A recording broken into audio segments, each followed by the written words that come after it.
Magandang araw sa inyong lahat, lalo na sa iyo, Miss Selena. Itago mo lang ako sa pangalang Carding. Ang kwentong ibahagi ko sa inyo ay tungkol sa aming karanasan ng aking mga katrabaho noon. Nagtatrabaho ako sa isang paggawaan ng plastic. Kahit papano ay masaya naman ako sa aking ginagawa. Mababait din naman ang aking mga kasama, pati na rin ang aming amo. Simula umpisa ay mabuti itong makitungo sa aming lahat. Isang araw ay pinatawag kaming mga empleyado dahil meron daw itong importanteng sasabihin sa amin. Mga bandang 3:00 yun ng hapon, nagtipo na kaming lahat noon. At lahat kami nagtataka kung ano kaya ang sasabihin ng aming amo. Bakit kaming lahat ang kanyang pinatawag? At bago dumating ang aming boss, ay hinuhulaan pa naming magbarkada kung ano ang sasabihin nito. Sabi pa ni Mike ay magsasara na daw ang aming kumpanya. At sabi naman ni Jess na meron daw itong bagong ipakilala na isa na naman sa may-ari. At agad naman kaming nagsitikil nung marinig namin ang boses ng may-ari.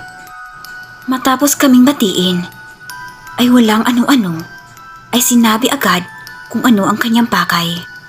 Bukas na bukas raw ay kaarawan ng kanyang anak at kakarating lang daw nito galing sa ibang bansa.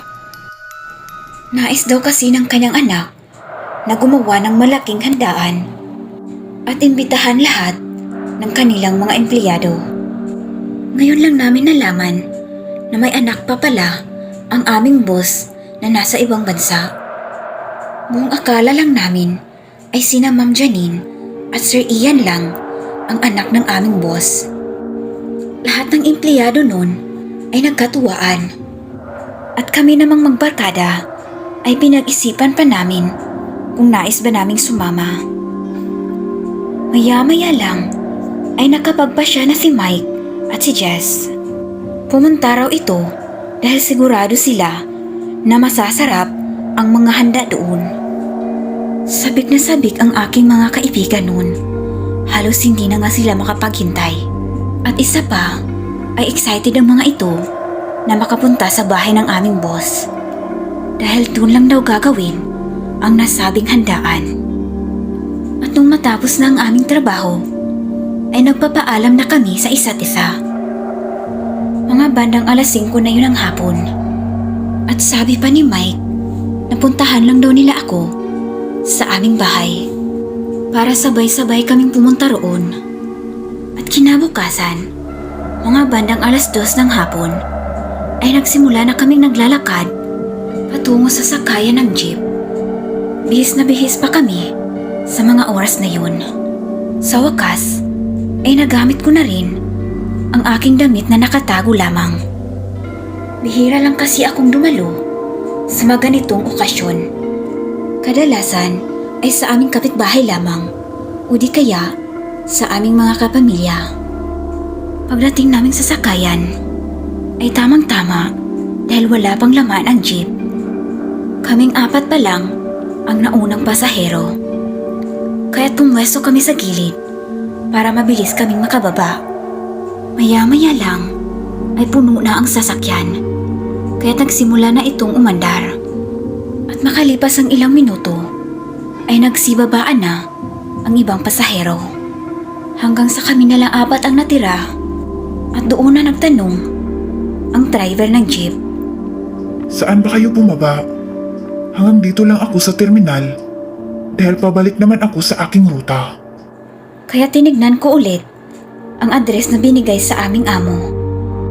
Kuya, sa may Village Mahilom kami. Malapit lang po ba yun dito, kuya? Tanong ko nun sa driver. Village Mahilom? Ano bang gagawin niyo doon? Meron ba kayong kakilala? Nagtatakang tanong ng driver. Opo, kuya. Taga roon po yung amo namin. Sa katunayan, inimbitahan kami sa kaarawan ng kanyang anak. Nagulat naman si kuya driver nung marinig ito sa amin. Mas mabuti pa huwag na kayong tumuloy. Dahil bali-balita, ay aswang ang nakatira dyan. Naku kuya, hindi naman siguro aswang yung boss namin. Ang bait nga nun eh. Sagot ko pa nun kay Kuya Driver. Naku, ang titigas talaga ng ulo niyo. Basta binalaan ko na kayo ha. Huwag niyo akong sisihin kapag merong mangyaring masama sa inyo. Ano ba yan kuya? Tinatakot mo tuloy kami. Pero kuya, huwag ka sanang magalit sa amin ha. Kasi matagal na po kaming nagtatrabaho sa kampanya nila. At wala po kaming napansin, nakaduda-duda sa aming amo. Nang matapos ko itong wikain, ay tumango na lang ang driver. At hindi na nagsalita pa. Nung nakababa na kami sa jeep, ay nasulyapan ko po si kuya na nakatingin pa rin sa amin. Hindi ko na lang ito pinansin at ang patuloy na sa aming paglalakad. Nung makarating kami sa village, ay wala kaming nakitang tao. Tahimik ang lugar at wala ring security guard na nagbabantay sa gate. Kaya't nakapasok kami agad sa mismong lugar. Sa aming paglalakad ay nagsasalita naman si Jess. Nagtanong ito kung hindi ba raw kami natatakot dahil parang walang tao at tanging huni lang ng mga ibon ang aming naririnig. Parang hindi na rin inaalagaan ang village na ito. Baka tama si Manong Driver. Nang marinig ko yun ni Jess, ay agad akong napaisip. Paano kung tama si Kuya Driver? Sabi ko nun sa aking sarili. Pero hindi na namin iyon iniisip dahil narinig namin na mayroong ingay sa bandang dulo ng village. Kaya't binilisan namin ang aming mga lakad patungo sa nasabing ingay. Mga bandang 5:00 na yun ng hapon. Pagdating namin roon, ay namamangha kami sa kanilang bahay. Dahil napakalaki nito na para bang palasyo. At nakita namin na abala ang kanilang mga katulong sa paghahanda ng mga pagkain at pag-aayos ng mga mesa. At nakita na rin namin doon ang aming mga kasama sa trabaho. At napansin namin na para bang wala na sila sa kanilang sarili. Para bang lasing na ang mga ito. Nasabi ko noon, ang aga naman. Hindi pa nga nagsisimula ang party. Kaya't agad kaming lumapit sa mesa nila. Pero may biglang sumalubong sa amin. Meron itong dalang mga alak at mga pulutan. Inalok kami noon habang hinahanda pa daw ang mga pagkain. Natutuwa naman ang aking mga barkada dito dahil gustong-gusto nila ang mag-inuman. Binigyan nila ako ng isang baso pero tinanggihan ko ito dahil kailangan ko pang kumain bago ako uminom. Hindi kasi ako sanay dito habang wala pang laman ang aking tiyan dahil baka masobrahan ako at hindi na kami makauwi. Yan talaga ang iniiwasan ko dahil tsak napapagalitan ako kapag hindi ako umuwi. 1 oras na ang nakalipas nung makarating kami pero wala pa rin pagkain na inilabas sa mesa.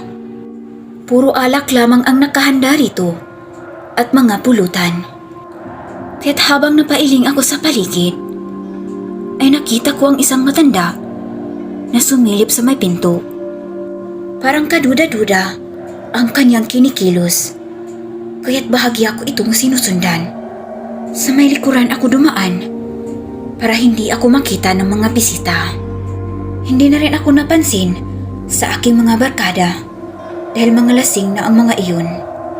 At nung makarating ako sa may kusina kung saan nagtungo ang matanda, ay sinilip ko ito sa maliit na bintana at doon ko nakita ang kanyang kinatay na karne. Halos masusuka ako noon habang nakatingin sa matanda dahil ang kinakatay nito ay hindi karne ng hayop kundi karne ng tao. Naisip ko noon na tama nga ang sinabi ni Kuya Driver. Kaya't agad akong pumalipas ng takbo patungo sa aking mga barkada. Dinadasal ko lang noon na sana hindi ako nakita sa nagkakatay ng karne. At nung makarating ako sa mismong pwesto namin, ay agad kong sinabi ni Mike tungkol sa aking nakita. Pero dahil lasing na ito, ay wala akong nakuhang matitinong sagot. Tumawa lang ito at hindi na nakinig pa. Kahit nanginginig na ako sa takot noon, pero hindi ako tumigil para kumbinsihin ang aking mga barkada, pati na rin ang iba pa naming mga kasama. At maya-maya lang ay sumikat na ang malaking buwan. At doon ko napagtanto na 8:00 na pala yun ng gabi. At doon na nagsilabasan ang may-ari ng bahay. Kasama na doon ang nagkatay ng karne na nakita ko kanina. At kitang-kita namin na namumula na ang kanilang mga mata.